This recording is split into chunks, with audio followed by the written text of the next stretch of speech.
Good morning, everybody. My name's Carl Zipper. I run the Backwoods Engineering programs here at sunny Mount Alamucci Scout Reservation in Byram, New Jersey. I'm here today to talk to you about a subject that, occupies the deepest of thinkers and the, most bracing men of action, and that is knots and lashings. The lashing I want to talk with you about specifically today is the round lashing. The round lashing, and I have one already on the spars right here, is a lashing that you use to join together two spars when they're parallel and when there's not really any gap in between them.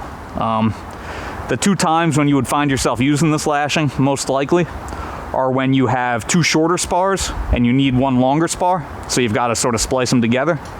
Or if you've already built a spar into a project and you've come to the conclusion that it might not be strong enough for the load you're going to put on it, so you want to double it up. With a second spar right next to it and lash them together to strengthen the project so it doesn't fall down. The round lashing, of all the lashings, is just about the easiest to tie. It's also the one that I use probably the least often of the main lashings. The reason for that is, I'm blessed with a large collection of spars back here behind me. And it's much better, both from an engineering point of view, in terms of having the right materials in the project, and also just in terms of the amount of work you have to do to use a spar that's the right length, for the job. I don't like splicing spars together. I've had it come back and kick me in the pants before, and I try and avoid it whenever I can. That said, you can't always avoid it, so let's figure out how to do it. It's very easy to tie, like I said. The first thing you do is at the location where you're going to tie your lashing, you make a clove hitch that goes around both spars. The reason you're going around both spars is because since there's no gap in between them, you can't go around just one. So to make the clove hitch, I wrap around both spars. I come around so that I have an X on the top of the spars. I keep wrapping around, and when I come around, again now, I tuck my working end of the rope right underneath the middle of that X. And I give myself a tail on the knot that's maybe, 4 to 6 inches long. You don't want to make it too short lest it pull out. So now I have my clove hitch around both spars. Now I got to do my wrapping turns. Most lashings have wrapping turns that hold the spars together, and then frapping turns that pull the wraps tight. The round lashing only has wrapping turns, so it's even more important than it is normally to make sure those wrapping turns are nice and tight and as close together as you can get them. So I'm going to start doing that now. And you can see I'm always keeping a little bit of tension on the rope, and I'm laying these wrapping turns in as close to each other as I'll get them. You shouldn't be able to see any daylight in here. People come up to me on street corners, they ask, Carl, how many wrapping turns should I do for a round lashing?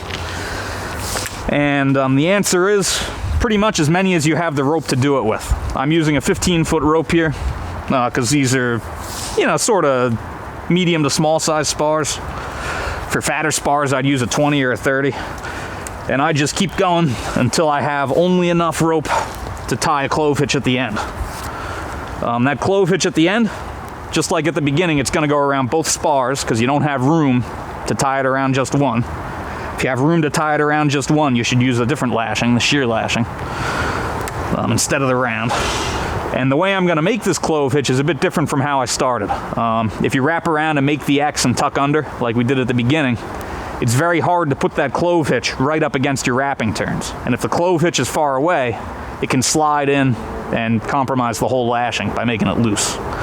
So what we're going to do is we're going to take our rope and we're going to make what's called a half hitch around both spars. To make a half hitch, you start wrapping around, and when you come around to make a full wrap, a full 360 degrees, you tuck in between the spars and where you started wrapping around here. So that's a half hitch. Now the half hitch is very easy to cinch up and still keep tight. There we go. It's right up against my wrapping turns. It's a good half hitch. But it's only a half hitch, it's not a clove hitch. To make the full clove hitch, what I have to do is do that same half hitch again, one right after the other.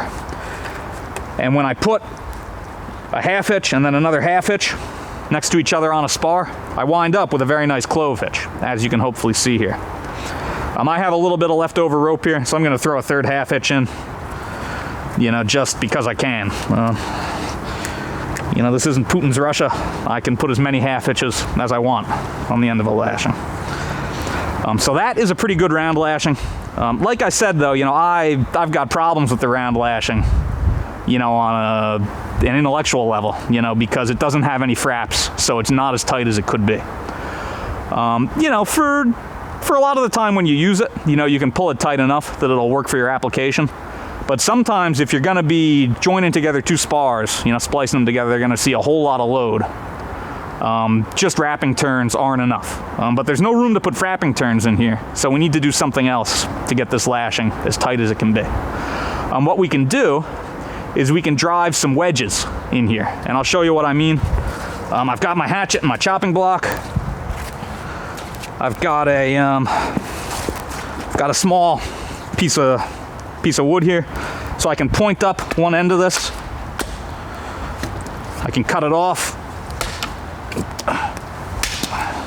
and I can make up another wedge the same way.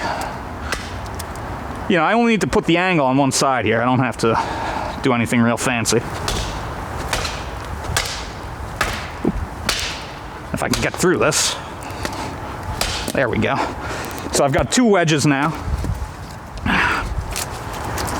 And I can take the back of my hatchet and I can just tap them in underneath here.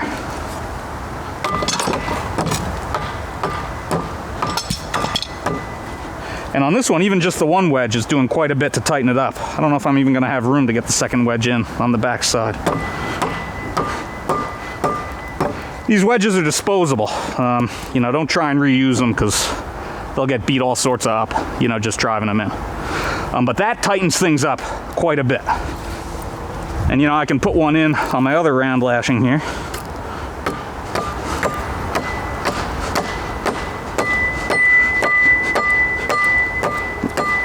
And you can see that one really drove in tight because that one wasn't quite as tight as the one I just tied. And now I've taken this joint and I've made it a whole lot stronger.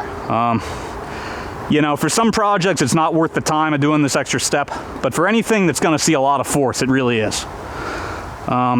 One last thing, you know, is when you're joining two spars together with a round lashing, whenever you're doing the round lashing, you never only use just one.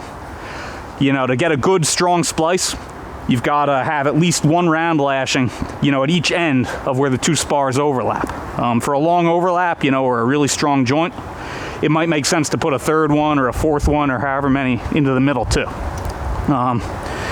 When you're overlapping two spars to splice them together, I usually like to overlap about a third of the length of each spar. You know, so these are 8-foot spars. So that means I'm going to overlap them, you know, 2 or 3 feet in the middle to get the strongest possible joint.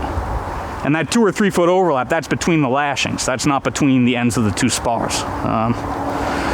So that is how I tie the round lashing. That's when I use the round lashing and why I prefer not to use it, quite frankly.